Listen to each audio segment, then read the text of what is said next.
আসসালামু আলাইকুম। খুব ইম্পর্ট্যান্ট একটা ইস্যু নিয়ে আলোচনা করব। জি, অ্যানালজেসিক নিউরোপ্যাথি। এটা কি? এটা একটা ডিজিজ। এই ডিজিজটা নিয়ে কথা বলার আগে আমি একটু প্রাসঙ্গিক অন্য একটা টপিকে চলে যাব। Let's talk like gossip. ধরেন আমার বাসায় আমার মা আছেন, আমার বড় ভাই আছেন, আমার রিলেটিভস আছেন।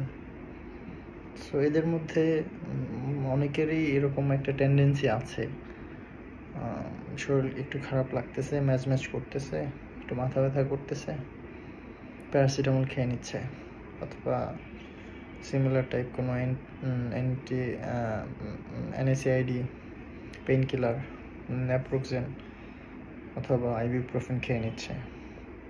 বাট ফ্যাক্ট ইজ দ্যাট উনি যখন এটা খাচ্ছে, খেয়ে ভালো ফিল করতেছে, আবার হয়তো উনি প্রায় সময় এটা খাচ্ছে, খেয়ে উনি ওয়েল ফিল করতেছে, 1.5 বছর 2 বছর 3 বছর যাবৎ খাচ্ছে।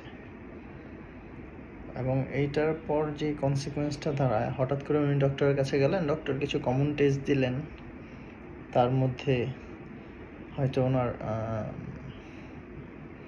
কিডনির জন্য, কিডনি পরীক্ষার জন্য একটা টেস্ট দিতে পারেন, সেরাম ক্রিয়েটিনিন।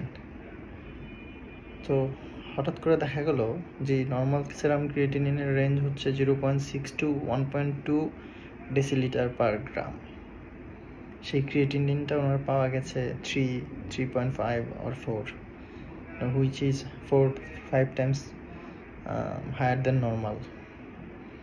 এখন বিষয়টা হচ্ছে এমনও which is 4-5 times higher than normal. এখন বিষয়টা হচ্ছে এমনও হতে পারে আপনি গিয়েছেন একটা ডিজিজে, ডক্টর আপনার কিডনি টেস্ট করে বললো আপনার তো ডায়ালাইসিস করা লাগবে। এই ধরনের সিচুয়েশন অ্যারাইজ হচ্ছে এখন, এবং ইটস ভেরি কমন। বাট এখন চলে আসি আমি যে ডিজিজটা নিয়ে কথা বলতে চাচ্ছিলাম।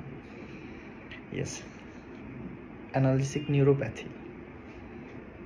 অ্যানালজেসিক নিউরোপ্যাথিটা কি? এটা হচ্ছে একটা ডিজিজ যেটা রিজনই হচ্ছে overdose of NSAID drug. That means আপনারা যেটা প্যারাসিটামল নামে চেনেন, নাপা নামে চেনেন, নাপা এক্সটেন নামে চেনেন, নাপা এক্সট্রা নামে চেনেন, সেই প্যারাসিটামল অথবা সিমিলার টাইপ ড্রাগ খাওয়ার পর এই ড্রাগগুলোর কারণে যে ডিজিজটা হচ্ছে সেটা হচ্ছে ডায়াবেটিক নিউরোপ্যাথি, অ্যানালজেসিক নিউরোপ্যাথি।